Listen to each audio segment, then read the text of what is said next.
하나만 콕콕 집어 설명하는 그레이통의 생명과학원 디딤 강의 영상입니다. 이번 강의는 마지막 46강으로 생물 다양성에 대해서 공부해 보도록 하겠습니다. 생물 다양성이란 지구의 다양한 환경에 다양한 생물이 살고 있는 정도를 의미합니다. 이 생물 다양성에는 유전적 다양성, 종 다양성, 생태계 다양성이 여기에 포함되는데요. 자, 그 의미를 하나하나씩 살펴보도록 하겠습니다. 자, 먼저 유전적 다양성은 한 개체군에서 유전자의 변이로 인해 다양한 형질이 나타나는 것을 의미합니다. 쉽게 설명하면 종내에 다양한 대립 유전자가 존재한다는 거고요. 이 유전자들로 인해 다양한 형질이 나타난다는 것입니다. 예를 들어 사람의 다양한 눈 색깔, 그리고 이런 무당벌레의 다양한 반전 무늬, 기린의 다양한 털 무늬 등이 여기에 해당되겠죠. 유전적 다양성이 높은 개체군은 환경이 급격히 변하거나 전염병이 발생했을 때 살아남을 수 있는 유리한 형질을 가진 개체가 존재할 확률이 높습니다. 예를 들어 사람의 면역 체계는 유전적 다양성이 굉장히 높은데요. 어떤 질병이 찾아오거나 환경이 급격하게 변했을 때 어떤 사람은 그 질병을 약하게 앓지만 어떤 사람은 그 질병 때문에 사망할 수도 있습니다. 즉, 이렇게 유전자 다양성이 높으면 멸종될 확률이 낮다라고 볼 수도 있습니다. 결론적으로 유전적 다양성이 높은 개체군이 많을수록 생물 다양성이 높다고 할 수가 있습니다. 두 번째로 종 다양성입니다. 한 지역에 서식하는 종의 다양한 정도를 의미합니다.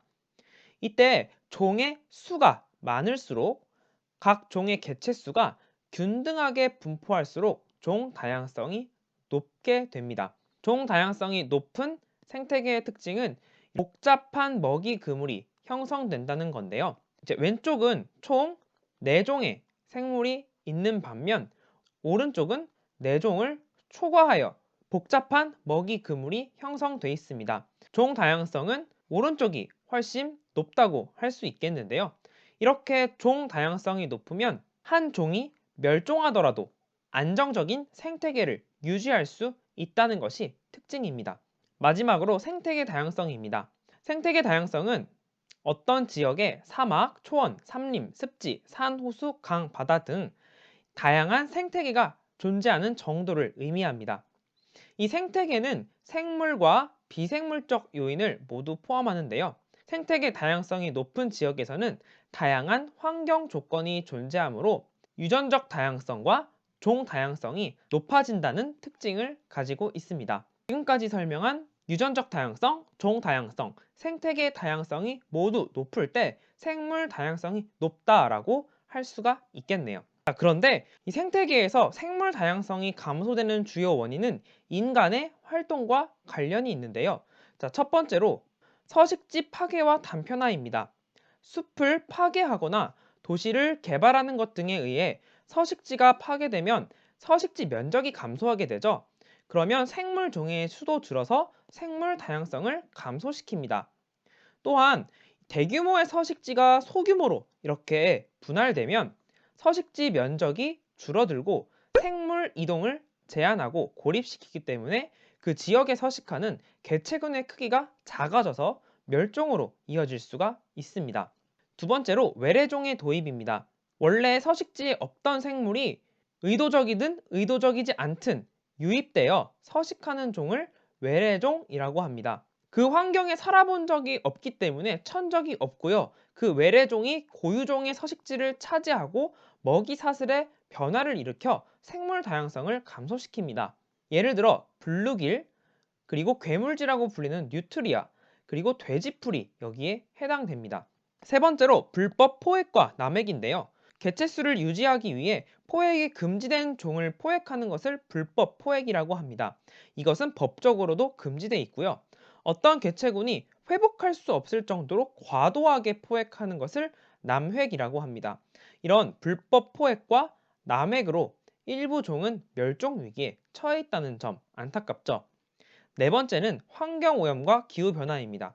인간의 산업활동으로 환경이 오염되면 생태계는 심각하게 파괴되고요. 대표적으로 지구온난화를 비롯한 여러 기후변화는 생물 다양성을 감소시키는 요인 중에 하나입니다. 그러면 우리는 어떻게 생물 다양성을 보전할 수가 있을까요? 개인적, 사회적, 국가적, 국제적 수준의 실천 방안이 모두 동시에 어우러져서 잘 작동돼야 생물 다양성을 보전할 수 있을 것이라 생각합니다. 개인적 수준의 실천 방안으론 에너지 절약, 자원 재활용, 그리고 친환경 저탄소 제품 사용 등이 해당이 되겠죠.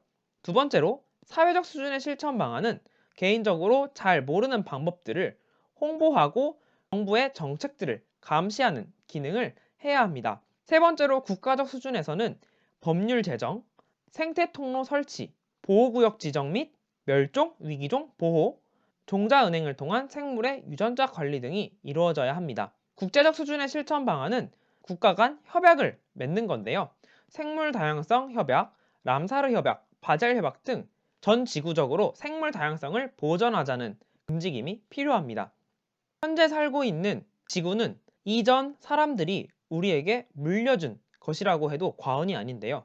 우리는 다음 세대, 그 다음 세대에게 더 좋은 지구적 환경을 물려주기 위해 잘 가꾸고 보존해야 될 의무가 있다는 것을 깨달았으면 좋겠습니다.